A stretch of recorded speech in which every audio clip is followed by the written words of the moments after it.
جس چیز کے ذریعے آج جوان کے ایمان کو لوٹا جا رہا ہے، اس وقت سب سے بڑا امپیکٹ جو سافٹ ویئر کے اندر یوز ہوتا ہے، جو ہتھیار یوز ہوتا ہے، یہ سوشل میڈیا ہے۔ کیوں فرمایا کہ جوان اپنے وقت کو لہو اور لعب میں استعمال نہ کر؟ یہ کلو دے رہے ہیں معصوم۔ ہر وہ چیز جو آپ سنتے ہو اس کی محبت آتی ہے۔ بچپن سے حسین حسین حسین سن رہے ہو نا، محبت آ گئی۔ آنکھوں سے علم دیکھ رہے ہو، زری دیکھ رہے ہو، مسجد دیکھ رہے ہو، امام بارگاہ دیکھ رہے ہو، محبت آ گئی۔ اسی طرح اگر دن میں ایک بندے کی تصویر دیکھتے رہو گے دیکھتے رہو گے دیکھتے رہو گے، کیا ہو جائے گی؟ محبت ہو جائے گی۔ ایک ہی آواز سنتے رہو گے سنتے رہو گے سنتے رہو گے، کیا آ جائے گی؟ یہ آپ کے بس میں نہیں ہے۔ یہ سسٹم جو آپ کی باڈی کا ہے، یہ آٹو پہ لگا ہوا ہے۔ اس کے اندر خدا نے کوڈنگ کی ہوئی ہے۔ اس کوڈنگ کے تحت ایکشن کا ری ایکشن ہوتا ہے، اور آپ کو بتا دیا کس ایکشن کا یہ ری ایکشن ہے، اور اس ری ایکشن کے بعد جنت ملے گی یا جہنم ملے گی، یہ بھی اہل بیت علیہ الصلوۃ والسلام نے کیا کر دیا؟ بتا دیا۔ کہ میں نے کئی سال پہلے مارکیٹنگ میں جو ہمارے جوان کام کرتے ہیں ان کو یہ زیادہ پتا ہوگا کہ جیسے آپ ایک روڈ پہ سفر کر رہے ہو، روڈ کے بیچ میں کچھ بورڈ لگائے جاتے ہیں کچھ پروڈکٹ کی مارکیٹنگ کے لیے۔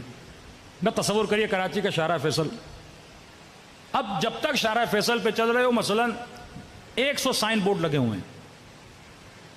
اب آپ لاکھ بولو کہ مولانا بائیکاٹ کرتے ہیں پیپسی کا، بائیکاٹ کرتے ہیں کوک کا، بائیکاٹ کرتے ہیں KFC کا، بائیکاٹ کرتے ہیں میکڈونلڈ کا۔ ایک تو جب پاکستانی قوم بولتی ہے نا بائیکاٹ کرتے ہیں تو مجھے ہنسی آتی ہے۔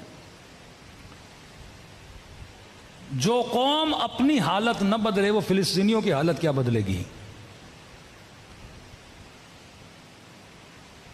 آپ کے ہاں گٹر کا مسئلہ، آپ کے ہاں بجلی کا مسئلہ، آپ کے ہاں لوڈ شیڈنگ کا مسئلہ، آپ کے ہاں قانون کا مسئلہ، آپ کے ہاں قبضوں کا مسئلہ، آپ اپنے حق کے لیے ہی نہیں نکلتے تو فلسطین کے لیے کیا نکلو گے؟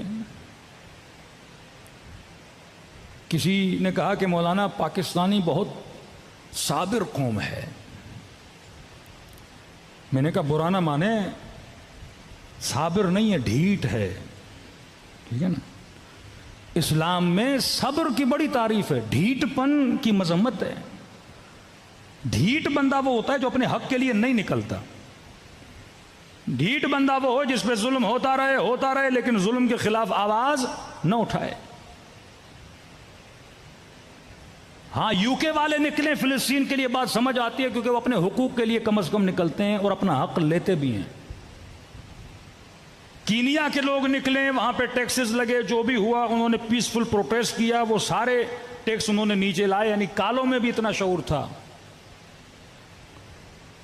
جس قوم کو پتہ ہی نہ ہو کہ میں نے اپنے حق کے لیے نکلنا ہے، مطلب یہ اس قوم کی ٹریننگ ہی نہیں ہے۔ ایران میں 2000 تومان پیٹرول مہنگا ہوا تھا، سارے لوگ روڈوں پر تھے۔ جن قوموں کو پتہ ہے، ہم سوشل میڈیا پہ بیٹھ کے روتے ہیں، کمنٹ کرتے ہیں، یہ ڈھیٹ پن ہے جو اپنے حقوق کے لیے نہ نکلے۔ اب یہ قوم فلسطین کے لیے نکل ہی نہیں سکتی۔ لاکھ زور لگا دیں تنظیمیں، کبھی جماعت اسلامی زور لگائے، یہاں پہ ہمارے شیعہ تنظیمیں، آپ 10 لاکھ لوگ بھی نہیں نکال سکتے ہیں۔ ہاں بل بورڈ بنا دو، ملین مارچ، لیکن اس مارچ میں ملین نہیں، برگر ہی ملیں گے آپ کو اور کچھ بھی نہیں ملے گا۔ 22 کروڑ کے ملک کی آبادی میں 10 لوگ فلسطین کی حمایت میں نہیں نکل پائے۔ یہ مردہ قوم کی نشانی ہے۔ اور وہ انگریز جو نہ عیسیٰ کو مانتے ہیں نہ اللہ کو مانتے ہیں، وہ فلسطین کے حقوق کے لیے نکلے، کیونکہ ان کو ٹرینڈ کیا گیا ہے کہ اپنے حق کے لیے آواز اٹھاؤ، ظلم کے خلاف آواز اٹھاؤ۔ یہ کانسیپٹ آف جلوس کیا ہے کہ آپ عاشورہ کے دن جلوس، اگر اس جلوس کی روح کو نہ سمجھ پاؤ تو پھر جلوس کا فائدہ نہیں ہے۔ کانسیپٹ آف جلوس یہ ہے کہ ظلم ہوا تھا کربلا میں، ہم اس ظلم کے خلاف آواز بلند کر لے کے نکلے ہیں، لیکن آپ کے اوپر ظلم ہو آپ آواز اٹھانے کے لیے نہ اٹھو۔ یہ شہید آوینی کا جملہ ہے، فرمایا جو امام دنیا میں نہ رہا، شہید ہو چکا، اس کے لیے تو نکل رہے ہو، لیکن جو امام حاضر ہے اس کے لیے بھی اتنی صلاحیت ہے کہ نکلو۔ یا صرف ان چیزوں کو ٹریڈیشن بنا دیا، یہ ٹریڈیشن نہیں ہے، یہ ٹریننگ ہے، یہ موٹیویشن ہے۔ خمینی صاحب نے اگر ایران میں انقلاب لایا تبھی کہا کہ محرم اور سفر ہے تو اسلام ہے، کہ ازا کی وجہ سے ان لوگوں کو ٹریننگ ملی ہے، باہر نکلے ہیں، پروٹیسٹ کریں۔ تو جن قوموں میں یہ صلاحیت ہوتی ہے کہ اپنے حق کے لیے آواز اٹھائیں، جو قومیں ظلم برداشت کر کے فرمایا اللہ نے اس کی مذمت کی ہے، جو اپنے حق کے لیے آواز نہ اٹھا سکے، جو ظلم کے لیے آواز اٹھائے۔ میں پورے پاکستان کو کیلکولیٹ کر رہا تھا، ایک شہر مجھے نہیں ملا کم از کم 1 لاکھ کا مجمع نکلا ہو فلسطینیوں کی حمایت میں۔ ایک مہینے میں 33,000 مسلمانوں کو مارا جائے، 33,000، یعنی نرم دل آدمی وہ مناظر بھی نہیں دیکھ سکتا۔ ایک طرف بم گر رہے ہیں، اوپر سے بارش ہو رہی ہے اور سردی، ان کے پاس کھانا نہیں، یعنی ایک مسلمان، UN کے جہاز آتے ہیں اور آسمانوں سے ان کے اوپر روٹی اور کھانا پھینکتے ہیں، اور یہ مسلمانوں کے بچے ایک روٹی کے پیچھے دوڑ رہے ہوتے ہیں۔ یہ اس ذلت کا عالم ہے، کیونکہ ہم نے مکتب اہل بیت کے نیٹ ورک کو مسلمانوں نے نہیں سمجھا۔ یہ نیٹ ورک یہ تھا 70 بھی ہو تو یزید کے خلاف نکلو، ظلم کے خلاف آواز بلند کرو۔